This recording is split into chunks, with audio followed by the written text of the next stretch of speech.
ମୁଁ ଶ୍ରୀଜୟା ଦାସ। ମୋ କବିତା ସିନ୍ଦୁରା ଫାଟୁଛି। ଆଣ୍ଠୁସନ୍ଧିରୁ ମୁହଁ କାଢ଼ି ଦେ ଝିଅ, ଭାଗ୍ୟକୁ ନିନ୍ଦିବା ବନ୍ଦ କରିଦେ। ମହମ ଭଳି ତରଳି ଶେଷ ହେବା ତୋର ଧର୍ମ ନୁହେଁ।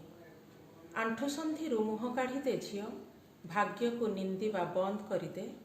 ମହମ ଭଳି ତରଳି ଶେଷ ହେବା ତୋର ଧର୍ମ ନୁହେଁ। ଦେଖ ମୁଁ କେମିତି ଲୁହା ଭଳି ଟାଣ କରିଛି ଛାତି। ଯେତେ ପାପ ହାତ ମୋତେ ନିର୍ବସ୍ତ୍ର କଲେ ବି ମାଟିକୁ ଫାଟିଯିବାକୁ କହୁନି। ଫଟା ମାଟି ଉପରେ ମହାଦ୍ରୁମ ପାଲଟୁଛି। ଚାହିଁଦେ ଝିଅ, ତୋ ନିଶ୍ୱାସରେ ଫଗୁଣ ଆସିବ। ଆଖିରେ ବିଶ୍ୱାସ, ତୋ ସେତାଳିଆ ହାତରେ ଦମ୍ଭ।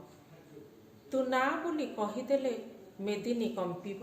ଓଲଟିଯିବ କର୍କଟ କ୍ରାନ୍ତି ସପ୍ତର୍ଷି ମଣ୍ଡଳ। ଏମିତିକି ନୂଆ ଭୂଖଣ୍ଡରେ ଲେଖା ହେବ ତୋ ସଂସାର ଭୂଗୋଳ। ତୋ ପାଦରେ ତୁ ଟାଟୁ କରିବୁ ନା ଅଳତା ନାଇବୁ। ମୁଣ୍ଡରେ ସିନ୍ଦୁର ଦେବୁ କି ଟିକିଲି, ତୋ ବିଚାରରେ ସବୁ ହବ। ବସ୍ ଭିତରେ ନିଛାଟିଆ ନଈପଠା ବୁଦାମୂଳ ପ୍ରଶସ୍ତ ରାଜରାସ୍ତାର ନିର୍ଜନ ରାତି। ସେ ସାମରିକ କଳାରେ ନିପୁଣ ହେଉ, ପାଖରେ ମଣିଷ ମରା ବନ୍ଧୁକ ବି ରଖୁ। ଏଥର ତତେ ଦେଖି ଡରିଯିବ ଲୋ ମା, ଖାଲି ଟିକେ ଦୃଢ଼ତା ଲୋଡ଼ା। ସବୁ ରାତି ପାହିଯାଏ ବୋଲି ବିଶ୍ୱାସ ହଉନି। ଦେଖ ମୁଁ କେମିତି ସିନ୍ଦୁରା ଫାଟିବା ରଙ୍ଗରେ ଧୋଇ ଦଉଛି ତୋ ଦେହର ଅନ୍ଧାର। ମଧ୍ୟାହ୍ନ ଖରାରେ ପୋଡ଼ି ଦଉଛି ତୋ ରକ୍ତରେ ଚହଟି ଯାଇଥିବା ବିଷ।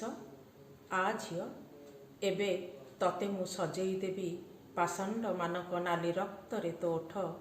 ଗାଣ୍ଡିବର ଶକ୍ତିରେ ତୋ ବାହୁ, ତୋ ପଦପାତରେ ଗଦାର ପ୍ରହାର, ତୋ ଆଖିରେ ସହସ୍ର ସୂର୍ଯ୍ୟର ନିଆଁ। ଦେଖ ଝିଅ, ପୂର୍ବ ଆକାଶରେ ସିନ୍ଦୁରା ଫାଟିଲାଣି। ଏଥର ତୁ ବିଜୟିନୀର ହସ ଟିକେ ହସିଦେ ଝିଅ, ଆଣ୍ଠୁସନ୍ଧିରୁ ମୁହଁ କାଢ଼ିଦେ। ଦେଖ ଝିଅ, ପୂର୍ବ ଆକାଶରେ ସିନ୍ଦୁରା ଫାଟିଲାଣି। ଏଥର ତୁ ବିଜୟିନୀର ହସ ଟିକେ ହସିଦେ ଝିଅ, ଆଣ୍ଠୁସନ୍ଧିରୁ ମୁହଁ କାଢ଼ିଦେ।